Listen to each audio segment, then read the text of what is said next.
So, hi David, welcome Hello. to our television. We have some questions for you. The first question is, how much can people change their life and destiny, and how much is it predestined from birth? Can people really change anything in their life? That's the first question. Well, I think we can change everything. I think one of the great ways that people are controlled is being persuaded that they have no power. They have no power to influence their own life often, but certainly the world in general. For me, we are creating our reality from our perceptions, second by second, minute by minute. Our perceptions represent a frequency. It can be a low frequency, it can be a high frequency, it can be a narrow frequency, it can be an expanded frequency. And I suggest, and I write about this in the books at length, we live in the equivalent of a quantum computer universe, where all around us is a sea of information, a sea of possibility and probability. And we are taking from that library, that mass of possibility and probability, that outcome, that manifestation, that experience that relates to our perceptions and the frequency of our perceptions.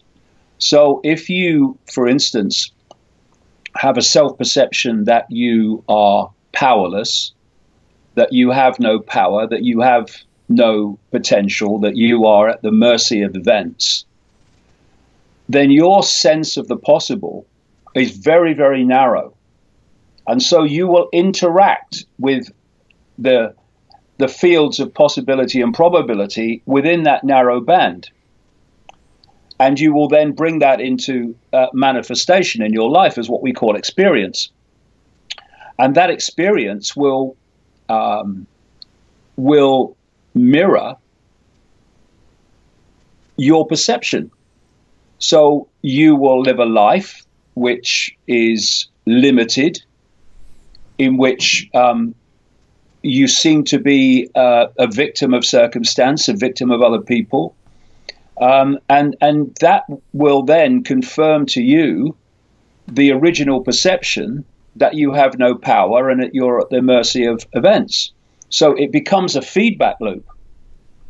Your perception creates your reality, and then your reality confirms to you that your perception was right in the first place, because your reality is mirroring your perception. We can at any time break that feedback loop, break that that circuit by changing our perceptions. If you look at the way people are controlled en masse, it's by controlling their perceptions. This is why you have a media that's owned by this network of manipulation, and the sources of information that people receive are owned and controlled by this network of manipulation.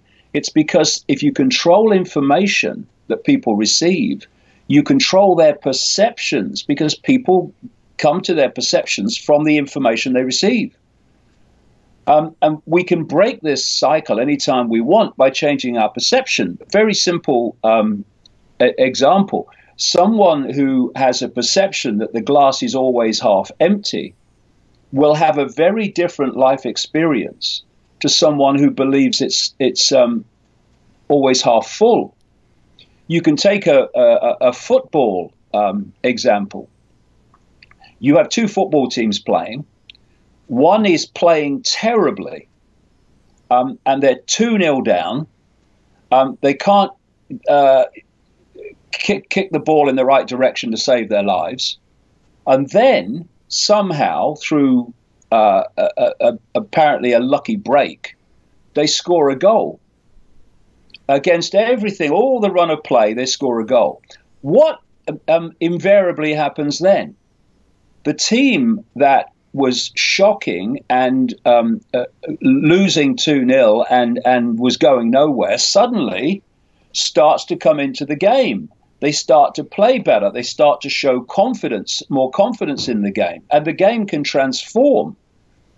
Now, the skill of the team that was 2-0 down hasn't changed. They're no more skillful suddenly out of nowhere than they were before. No better footballers than they were a few minutes ago. What has changed is their perception.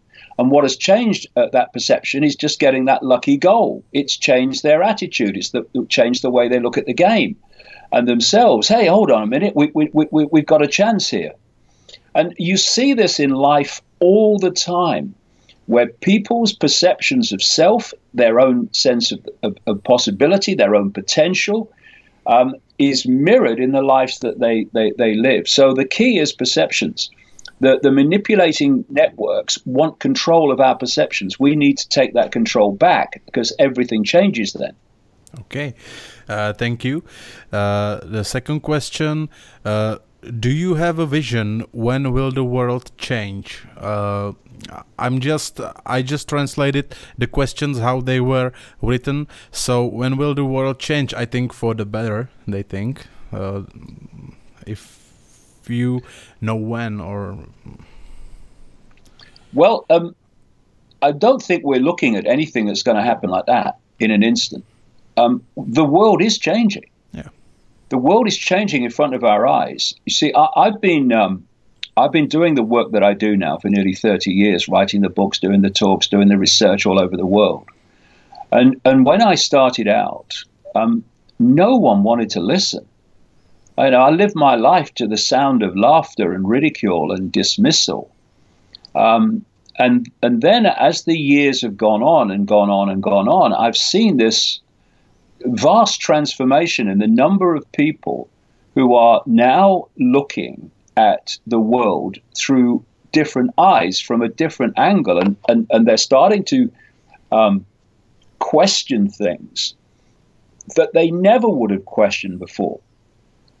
This recent shooting, for instance, in Las Vegas, the number of people who have rejected the official story is enormous compared with what it would have been 10, 20, 30 years ago.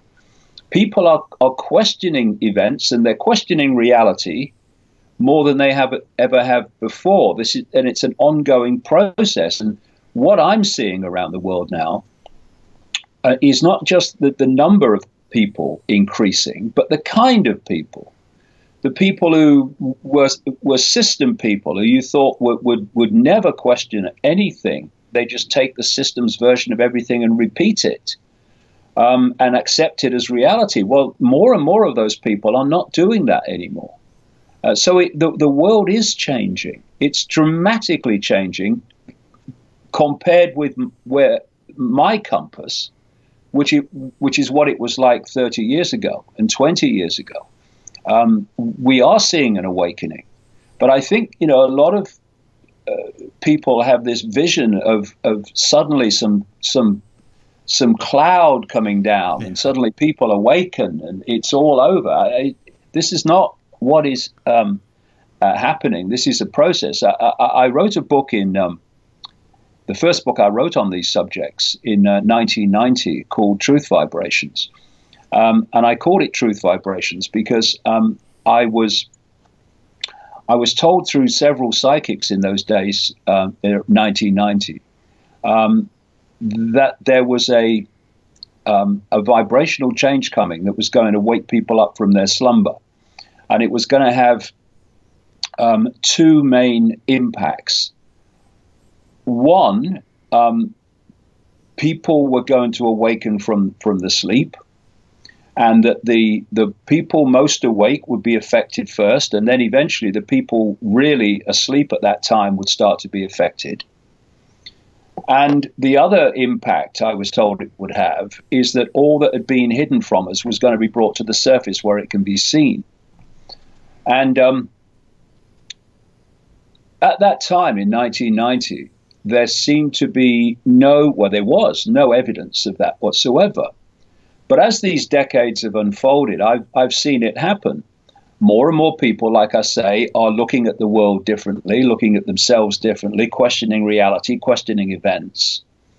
And when you look now, and anyone that's kind of newish to this information about the global hidden hand manipulating events and dictating the direction of the world, they might not realize that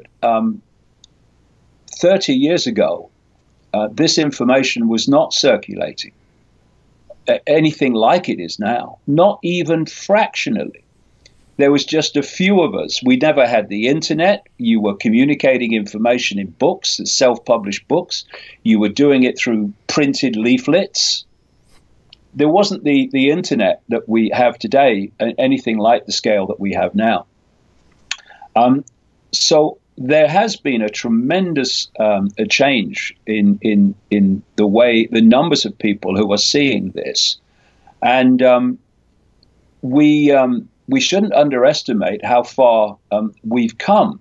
It's easy, and I understand it, to look at the world and you see events moving on and you think, well, we're not getting anywhere. But, if they'd have been on my shoulder for the last 3 decades, they realize we are really getting somewhere compared with then. And it's going to go on. And see, what we're seeing now, and it's bad in one way and confirmation in another, is we are seeing more and more efforts to stop this information circulating because of the effect it's having on the number of people who are looking at the world differently.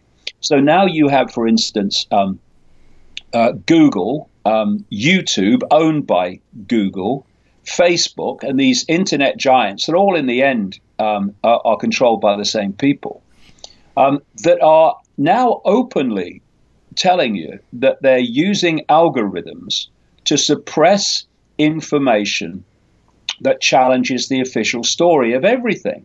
They're using the excuse of fake news. They're using the excuse of hate speech. They're using the excuse of terrorism. But they're just excuses to actually suppress and undermine the independent media that's grown up in the internet age and has been the vehicle for pointing out to people that actually the official story of everything is not to be accepted without question, far from it. And actually, I've mentioned the Las Vegas shooting. That is a very, very good example of what I'm talking about, because I've researched these mass shootings and terrorist attacks for a long, long time now, one after the other. The official story of what happened checks out, and invariably, almost every time, it doesn't. But in all that time, I have rarely come across any one of them that has unraveled and fallen apart as quickly and as comprehensively and as blatantly as the Las Vegas shooting story. We've now reached the point this very week where mainstream news presenters, like people like Tucker Carlson on Fox News in America, are actually looking at the official story of the Las Vegas shooting and with incredulity, because they keep changing the story. Time and time again, it's changed 3 times so far. And so when you start to get mainstream people start to look at these things and say, well, hold on a minute, this doesn't make sense. All they're doing is what people like me and many others have been doing for all these years, which is saying, okay, this is the official story of what's happened here. Let's see if it is true. Let's see if it makes sense. And this process is now being done by more and more and more people all over the world. And they're starting to see the stunning scale on which they've been lied to all their lives.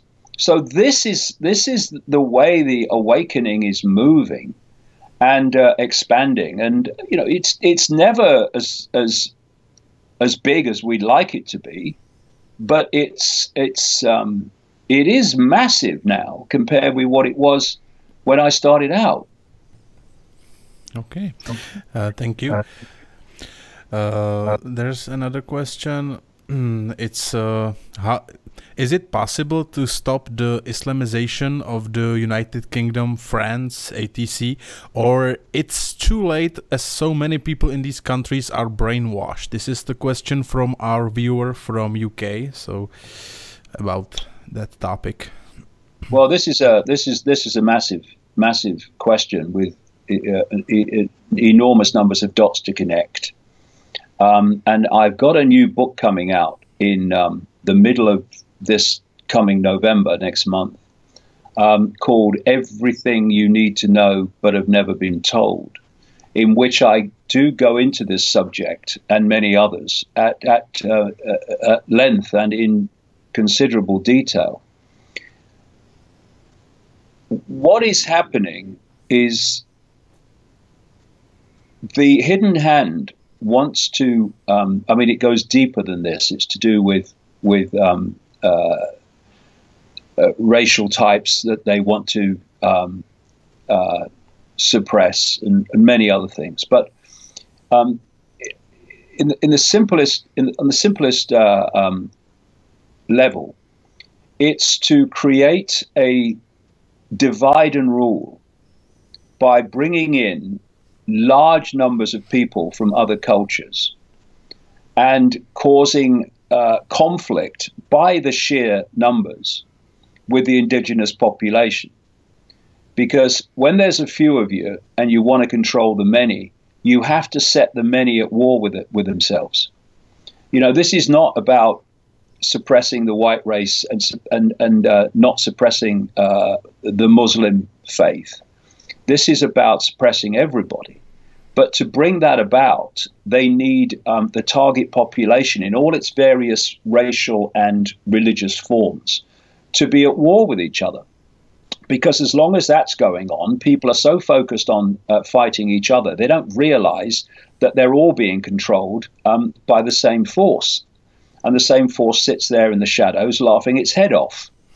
And so this process of not just, I mean, you know, when you have wars created in the Middle East by the West, by the United States overwhelmingly, but Britain big time. I mean, that's the demonic duo, that is, the United States and Britain, throw in Germany and France as well in terms of the people that run those countries. Yeah.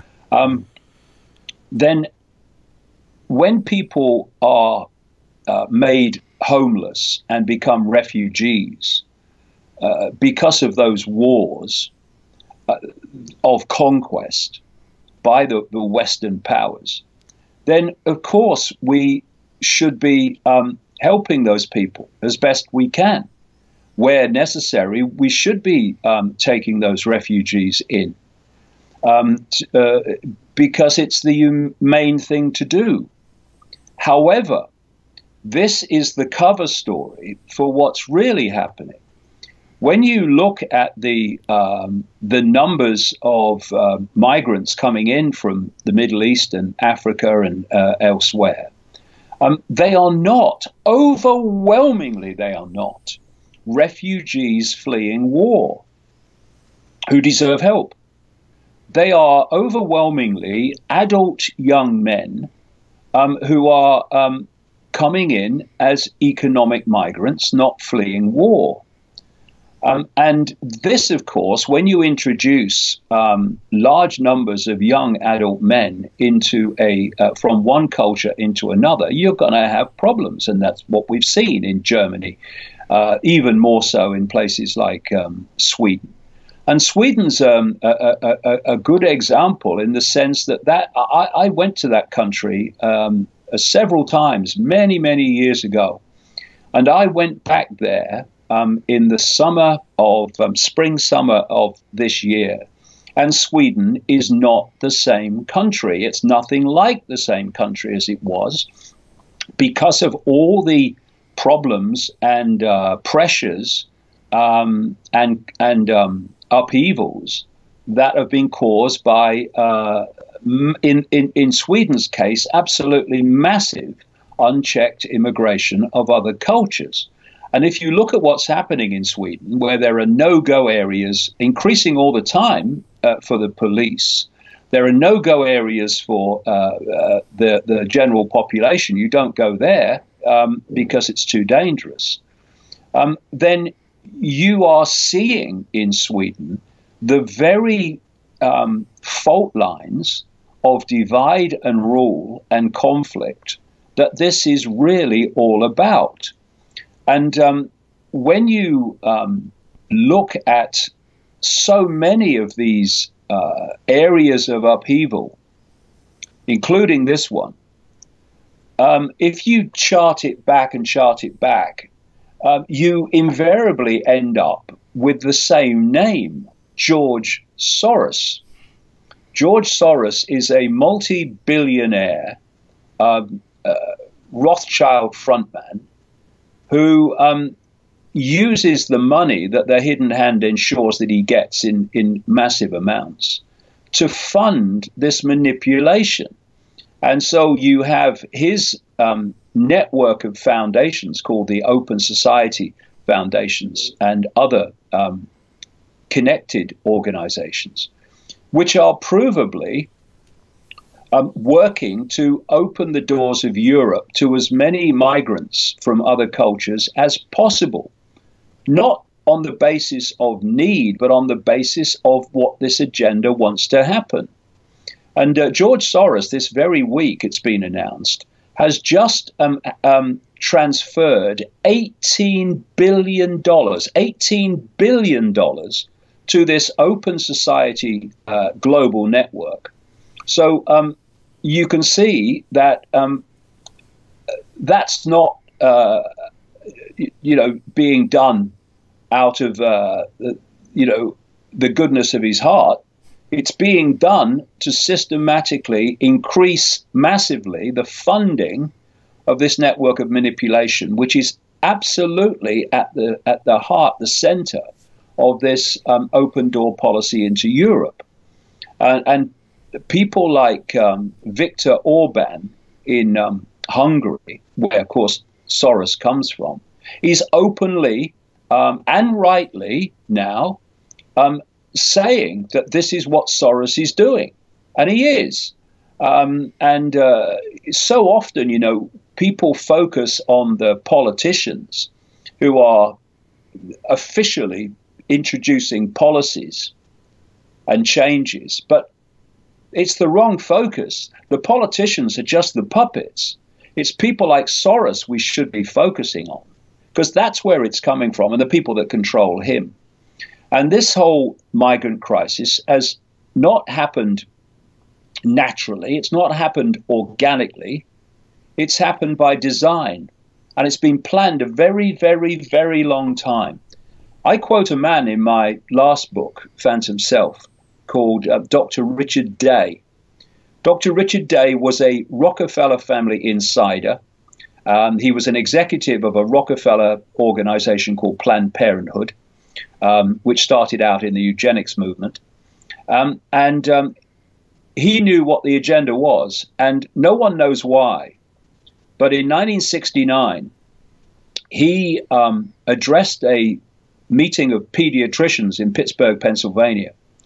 And he asked people to not take notes and to put down, to turn off recording equipment, because he was going to tell them how the world was going to change, because those that he was connected to were going to change it in this way. And he started to list a long, long list, which I detail in the last book, of changes that were coming, that they were going to impose. And they have happened or are happening in enormous detail. I mean, it's extraordinary what he said in 1969 against what has happened and is happening. And one of the things he said was that they were going to have mass immigration, mass migration into of one culture into another, because he said countries and people are much easier to change when they is a large number of people who are not part of that culture. In other words, if you have a culture that is very identifiable and has a long, long history in that place, then people are very, very much more unwilling to change, because this history, this culture is ingrained in them. They don't want to change it. And the idea, he was saying, basically, was that you then introduce a massive number of people from another culture, and you dilute the indigenous culture. And in diluting the indigenous culture and its sense of identity, you dilute the resistance of people in that country to changing in the way that you want it to change. And all the things that he said, including that, are happening. And we need to understand that. It's not about racism. It's because both the indigenous population and the migrant population are both being manipulated by the same string pullers.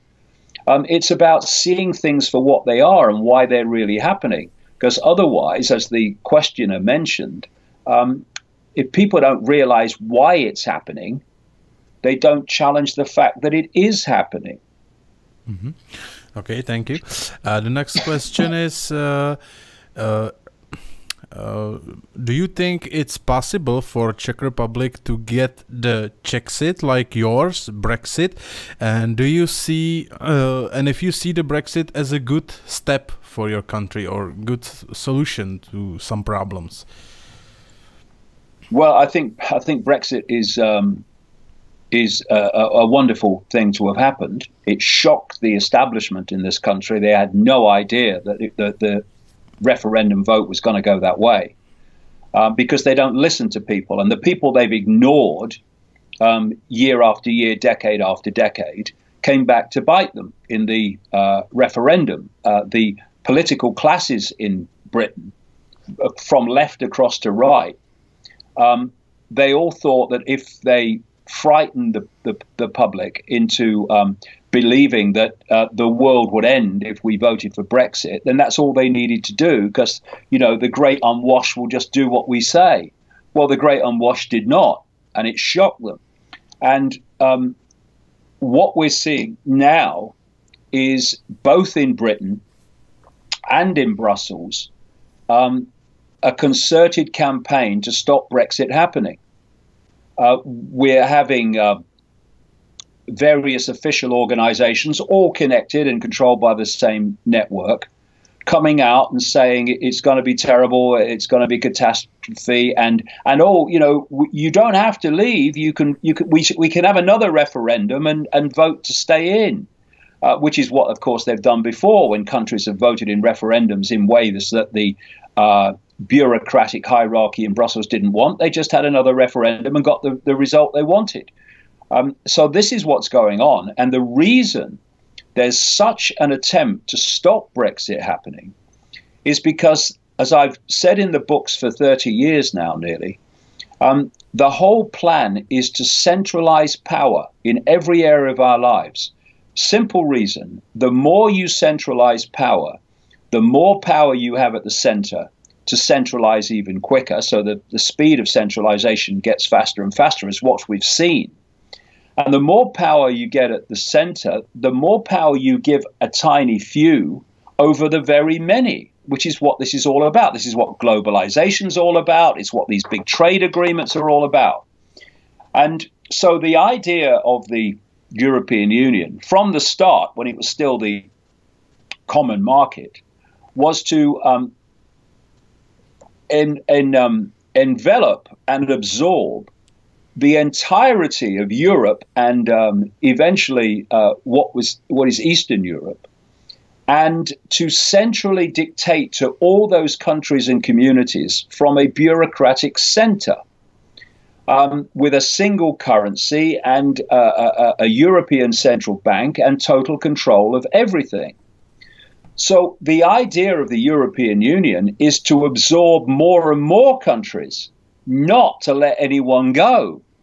And this is why they're trying as hard as they can to stop this Brexit happening. Now, of course, anyone can vote for Brexit if they can secure a referendum in their own country. But in most countries, that is very, very difficult because the political parties of all different persuasions are welded to the whole European Union idea. And, you know, when you break it down, it's extraordinary, really. When we were having this Brexit debate in Britain, and these various parties, the Greens, the left, the right, the centre, were all saying, you know, Europe, it's European, EU, it's about bringing people together and all that, and it's about democracy. I love it, democracy. And people were saying to them, sometimes in television interviews, okay, so name the presidents of the EU. Name them. Name the people that run this and run that and run that. Name them. None of them could. And we have this inversion in the way the EU is sold, in the sense that it is a centralized bureaucratic dictatorship and tyranny in which the great majority of laws imposed on the countries of the EU don't come from within the countries themselves, but from the bureaucrats in Brussels, the very opposite of democracy. We're having that sold as a democratic organization.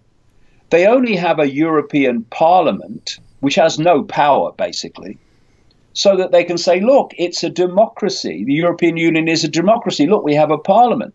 When all the decisions are made by bureaucrats in Brussels. So people are so programmed by this European Union cover story, the propaganda, that they can't see they're living in a tyranny where the few are dictating to the many systematically through the laws of the European Union. And so many of the parties, like I say, in the various countries have bought this nonsense that without the European Union, everything would fall apart, that it's very, very difficult to get a referendum. We got a referendum in Britain for one reason. The person, we had a party, we still have a party that's not as big as it was, but we have a party here called UKIP, the United Kingdom Party, Independence Party.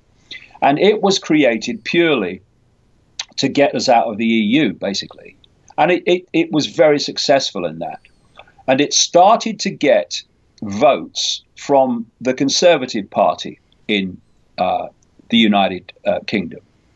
And the Conservative Party started to get worried, and it was under a leader called David Cameron. And they were worried that at the upcoming election at the time, that they were going to lose a lot of votes to this UKIP party from people who wanted to get out of the EU. So what then happened is Cameron said, if I'm voted back to power or into power, I will have a referendum on whether we stay in Europe or not. Now, he still didn't believe that it would happen because up to that point, he'd been in a coalition with the Liberal Democrats Party, a centre party that is absolutely obsessed with the EU. And the opinion polls suggested that after that election, the same thing would happen. And he knew that the coalition party with the Liberal Democrats would never allow him to have a referendum, even though he'd promised it, to come in and out of the EU. What then happened is they had the election, and Cameron's Conservative Party won the election outright against the odds, which left him in an untenable position. He'd promised the referendum, which he never thought would happen, and he's now got the power, no coalition party to stop him, to introduce the referendum, and he can't find a way of not having it. So they then have the referendum, and they think, oh, like I say, oh, we'll just frighten them to death, and they'll vote the way we want. And they didn't.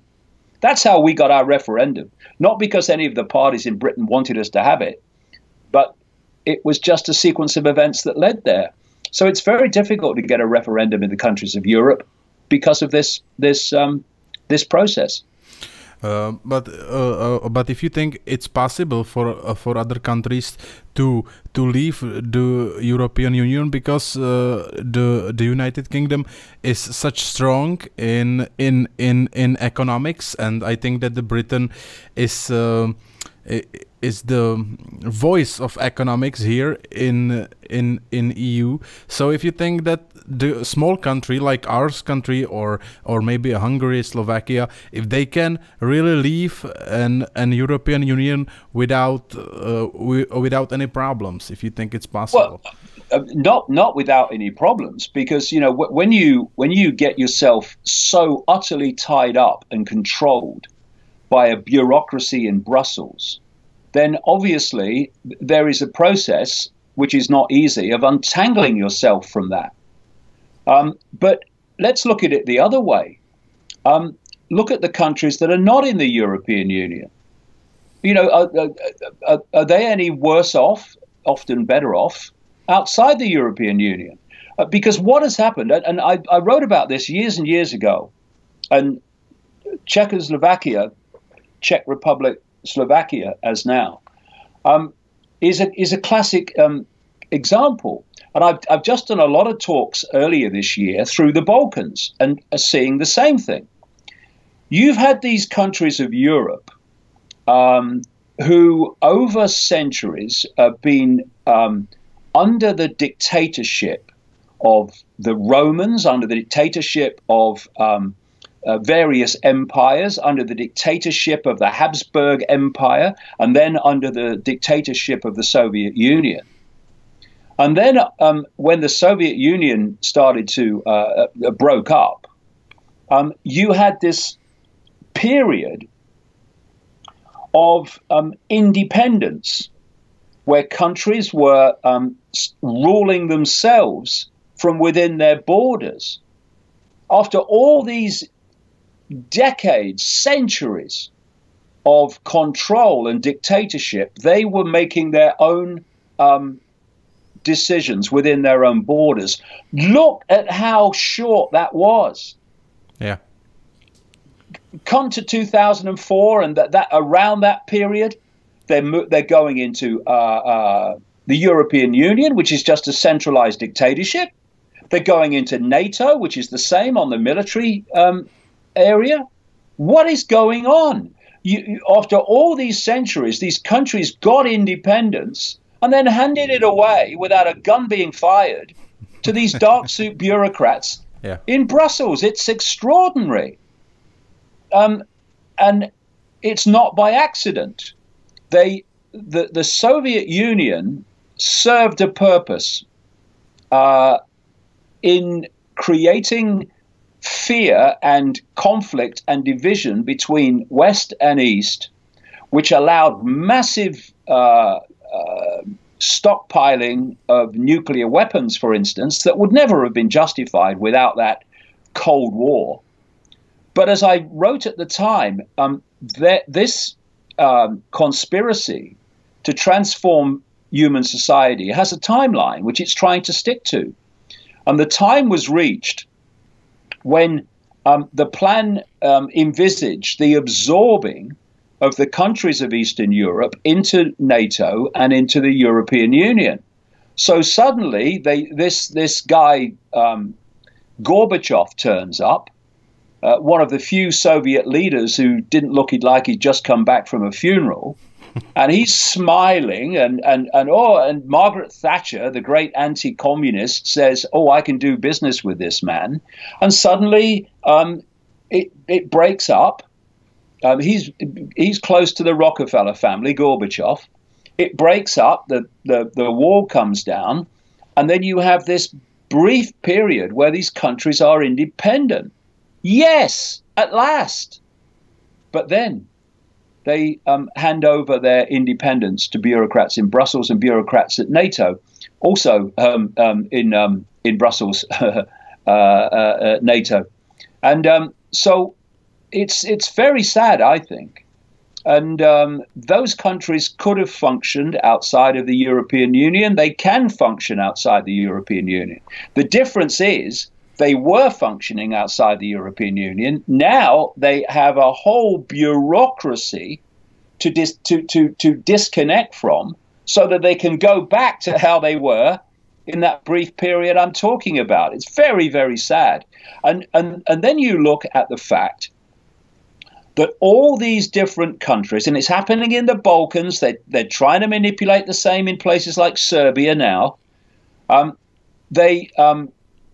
You look at these various governments in these various former Soviet, former Yugoslavian states, and they all are pushing and have pushed to go into the European Union and NATO. Do you mean there's no one that gets into power and says this is a bad idea?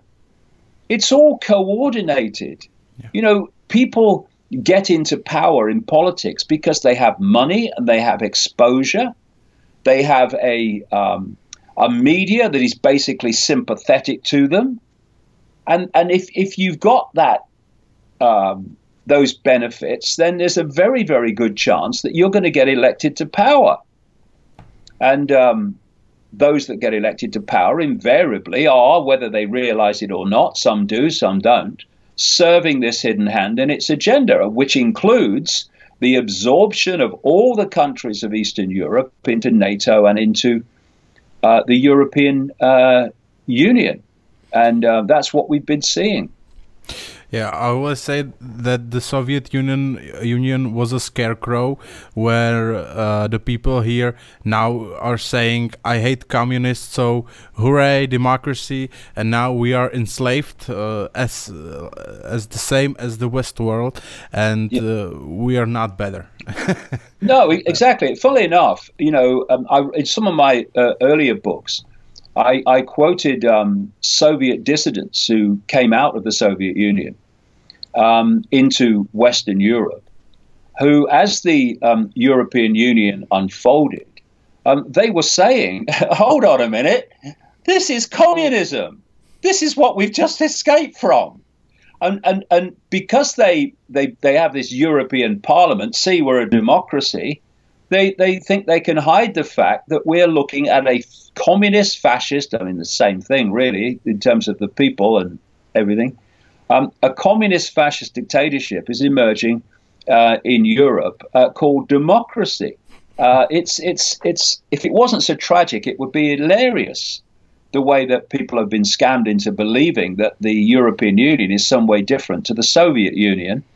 The Soviet Union was far more in your face, maybe, but the same control is possible in another way, and that's what's happening with the European Union. And I say this to people. If you don't like what the European Union is now, well, stick around, because this is not where it's meant to stop. This centralization of power and centralization of control is meant to go on and on and on and on.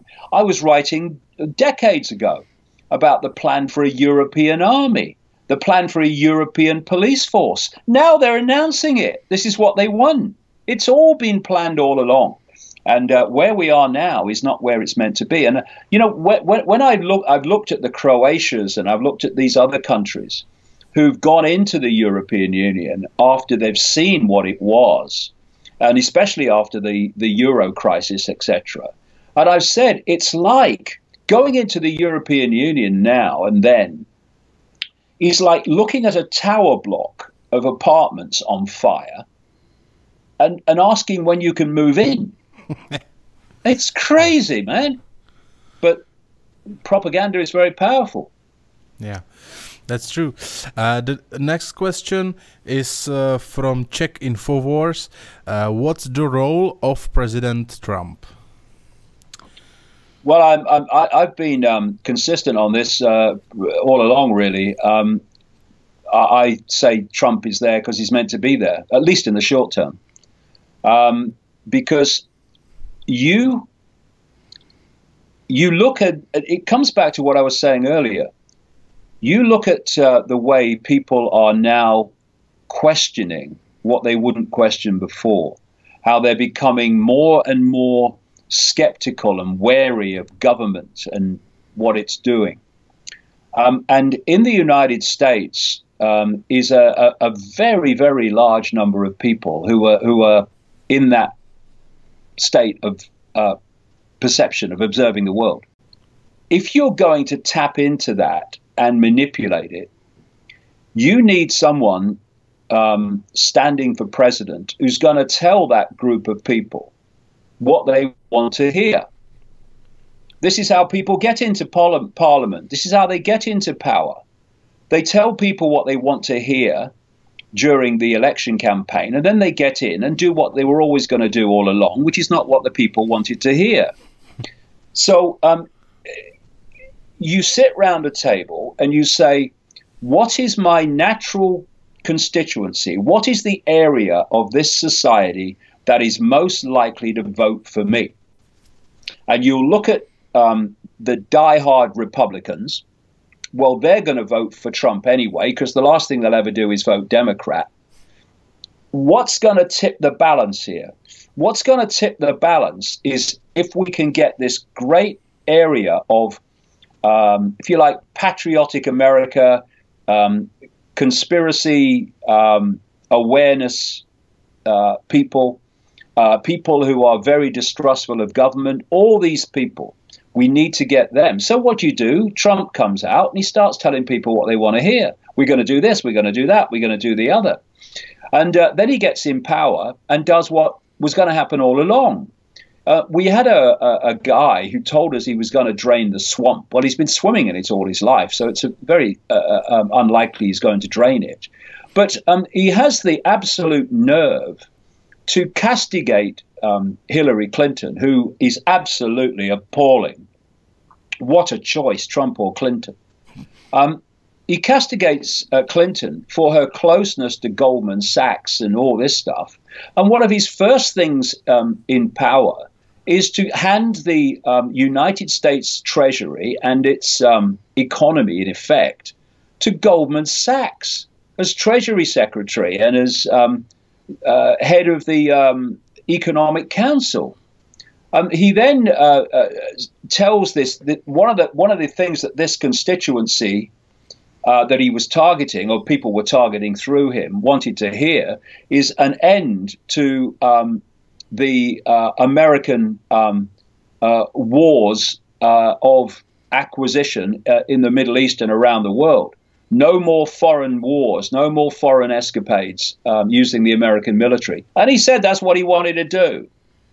He said he wanted to get closer to Russia, which again, people want to hear, people who have a brain anyway, because we don't want massive conflict in the world. We want people talking to each other. And then he gets into power, and what's changed in terms of what's happened in the Middle East? I mean, he's put a guy in the Pentagon called Mad Dog Mattis. I mean, it's not giving it away, is he? The man's a psychopath. And he's controlling the American military, and they're carrying on as usual. I said that he would target Iran and he would target China. Exactly what's happened. Why? Because in the year 2000, there was a list produced by a group called the Project for the New American Century, who are known as neocons. They controlled the Bush administration. From the background, they controlled many of the policies of the Obama administration. And they listed a series of countries. They wanted to regime change in September 2000. They were countries like Iraq, Libya, Syria, Iran, China, Lebanon, etc. And so when you look at the regime of Bush, he started to tick off this list thanks to the manufactured attack in 9/11. He picks off, first of all, Afghanistan, and then he picks off Iraq based on a lie. That's off the list. He then hands over to Obama. Obama picks off Libya and starts with Syria. And then in comes Trump, and he starts to target Iran on the list. He starts to target China on the list, and he starts to target North Korea on the list. Yeah. So as these apparently different presidents in different parties with different policies come into power, they actually just continue the same agenda because they're all puppets for this hidden hand. And so now you look at Trump, and so many people who voted for Trump, believing that he was the guy that was going to really do what they wanted. And they're all, well, not all, some are still clinging on to trying to not face reality. But vast numbers of them are absolutely, totally disillusioned with what Trump has done. Often the opposite of what he said he would do to get elected. So Trump's very much the man that they wanted, I think, at least in the short term. And we'll see how short or long that term will be. Mm-hmm. Okay, thank you. There's a lot of other questions. Is there some theories you needed to evaluate, change, or reduce? Something you were wrong and understood that after some time? I would go the other way and say that what has happened over the years, as it should, is that more and more information comes to light. And you start to see what is most centrally significant and what is merely interesting. It's interesting that this happened, and it's interesting how it was manipulated to happen, but it's peripheral to the main thrust of what's happening. And I've tended to, as the years have progressed, to focus more and more on those things that are central to this global manipulation, as opposed to the things that are part of it, but are more peripheral. They're more interesting rather than central to what's going on. And it's been like layer and layer and layer. You start off and you know it to a certain point, and so you talk about it the only way you can at that point of understanding. And then the layers increase and the layers increase, and you're going deeper and deeper and deeper into the rabbit hole. And it's not that what you say changes in terms of the theme, but you're able to get more detail. You're able to get more a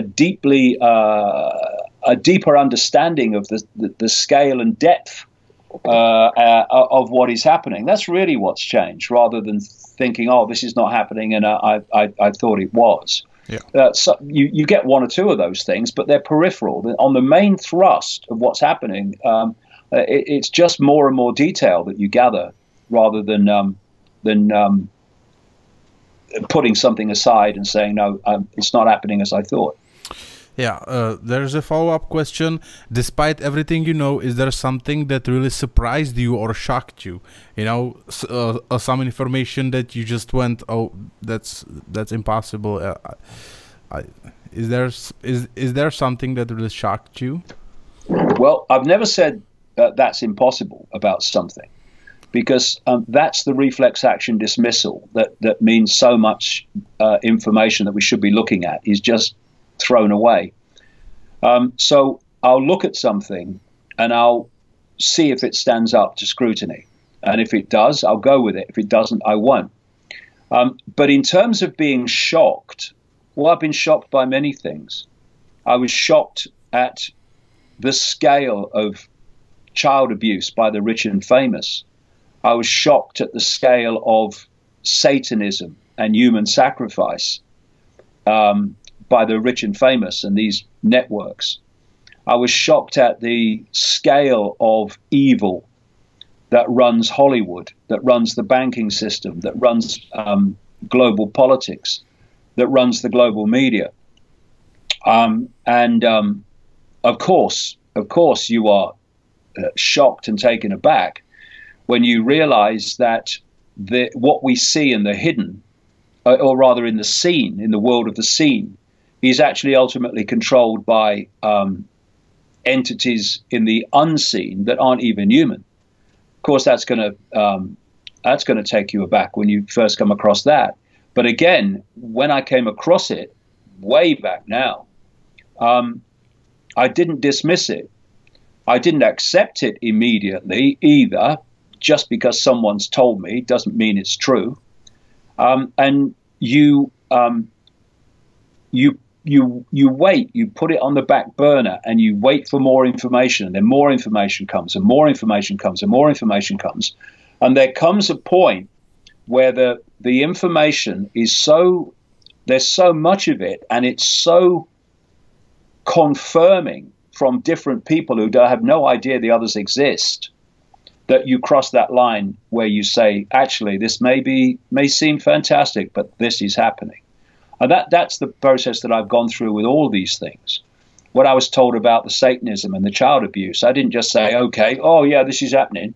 You wait. What you don't do, what you never do, is dismiss it, because without question, without research, you say, hold on, well, this sounds fantastic, but I'm going to look at this and see what if it stands up, and it does, over and over and over again, all over the world. So yes, I've been shocked a number of times, but not shocked in the way that you say, oh, this is impossible, this is ridiculous. Almost everything that we accept today would have seemed ridiculous at the time it was first suggested. I mean, you know, tell a caveman that you can fly into space. Tell a caveman that you can speak to someone on the other side of the world by looking into a little piece of technology. They'd say it was crazy, but it's not. It's possible. It's just not possible at that time because of the level of knowledge and technological knowledge. So people dismiss so much, not because it's not true, but because their mind does not have the capacity to envisage that it could be true. It's like someone said, words to the effect of, don't judge the limitation of possibility by the limitation of your own mind. They're not the same thing. Okay, we have some experience with people who are not alive. How come with all you say and reveal, you're still alive? That's the weird question, but we have a lot of, you know, tragedies and all those stuff. Right, yeah. So do you think you have some kind of protection? And we've just had one, of course, in Malta with the journalist that was uncovering corruption in Malta, who was killed in a car explosion this very week.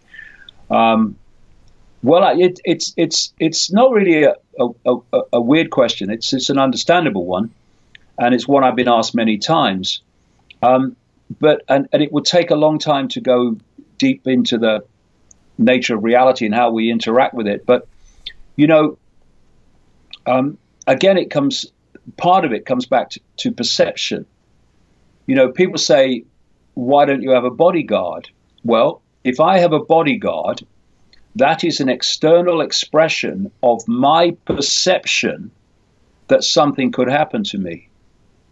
And once you allow that into your perceptual frequency band, you can manifest that. If you will not allow it in, it cannot manifest. It cannot.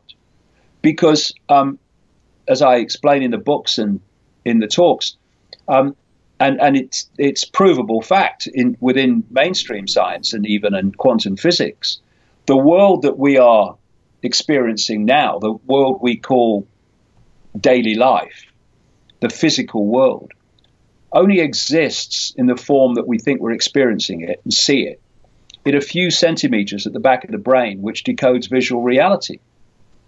That's the only place it exists.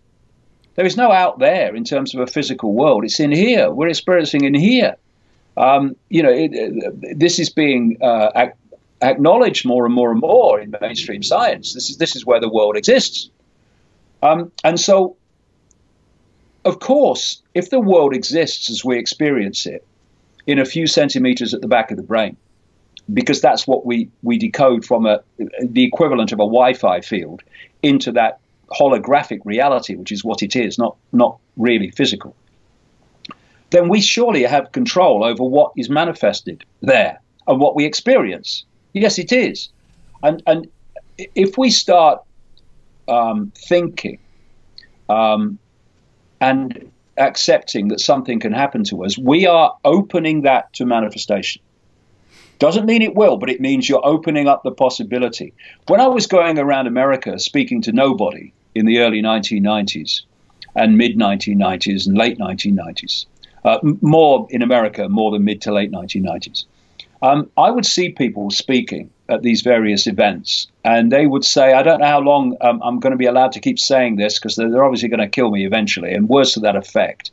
And you'd go back a year or a couple of years later, and you say, what's happened to so-and-so? Oh, yeah, he was killed.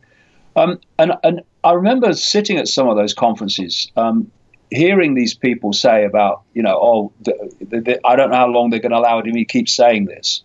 And I kept thinking, you want to be careful. You're not going to create a self-fulfilling prophecy here. And I've never allowed the perception to enter my perception of reality that anything could happen to me. But I do also think, and I have been told this many times over the years through various psychics and what have you, that there is some form of protection around me, and there's certainly a guiding force. I couldn't have uncovered all this information and written all these books, many of them big books full of enormous amounts of information. I couldn't have done that unless I'd lived a life in the last nearly 30 years of incredible synchronicity.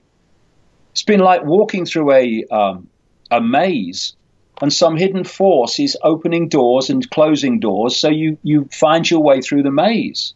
If I'd have been left alone to my own resources alone, without this guiding force, I would never, ever have been able to uncover this, because it's been uncovered by incredible synchronicity, walking into people, books, experiences, etc., that have been perfect for what I was researching at that time. It's like some hidden forces handing you puzzle pieces for you to put together the puzzle, handing them to you almost in the order you need to most easily and quickly see the picture that's emerging. So there is a hidden force, and it's not just working through me, it's working through lots and lots of people. That is also a protection force as well. That means that you can say and do things and not have the consequences that others might think you might have. And interestingly, this new book that's coming out in November called Everything You Need to Know But Have Never Been Told is absolutely explosive. It's going to upset and make furious so many people that do not want this information out there. And it's going to, those that are the politically correct, tyrannical enforcers are going to have to take to their beds drinking sweet tea or something, because they're just not going to be able to handle what's in it. Because we've reached the point where we have to say here and no further. Don't tell me what I can and cannot say. Because if we keep going down that road as we are going down it, then eventually there's only one place it leads, and that's complete censorship of everything that is not in keeping with the official version of what the hidden hand and indeed the authorities that we can see want people to have access to. We're seeing it all the time: censorship, censorship, censorship, censorship. And this book says here and no further. So it's going to be absolutely explosive. And I'm going to be very interested to see how it's received by these people, because it's what needs to be said, and said vigorously without fear of the consequences. Because once you think, oh, well, what are the consequences for me of saying this? What might happen to me? Well, the chances are you're not going to say it. And it needs to be said. Mm-hmm. Okay, we have a lot of questions, but you said we have only an hour, so yeah. Unfortunately, since I agreed to this interview, it's been the weather has changed here, and I live on an island, and I've got to get away to get to Slovakia. And the day that I was supposed to be leaving, that's great. The winds here are going to be so high that there's a very good chance the ferries won't be working. The ferries that I go on. So I've got to get off the island early before the winds, so that I'm not stuck here without a ferry. So I have why I can only do an hour. One really fast question. Are you happy? Okay. There's a question from our viewer. Are you happy? Am I happy? Yeah. What? Yeah. Do we know what happiness is in this world? I think many people, or most people, judge their happiness by their level of unhappiness, because of the world that we live in and the way it's lived, and all the stress and all the pressures of conforming, the pressures to pay the rent and all the rest of it. I think when most of the time when people feel less unhappy, they take that to be happiness. But when I look at my life, there is nothing in the world, nothing that I would rather be doing than doing what I'm doing. And there's no one in the world I'd rather be than me doing it.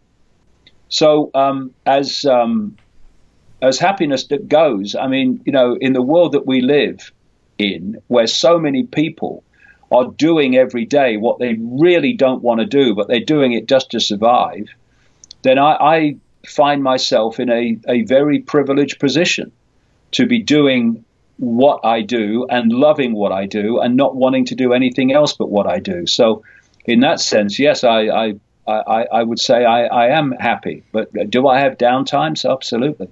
But increasingly few and further apart. Yeah. Okay. Thank you very much, and good luck in Slovakia. Thank you. It's been a real pleasure.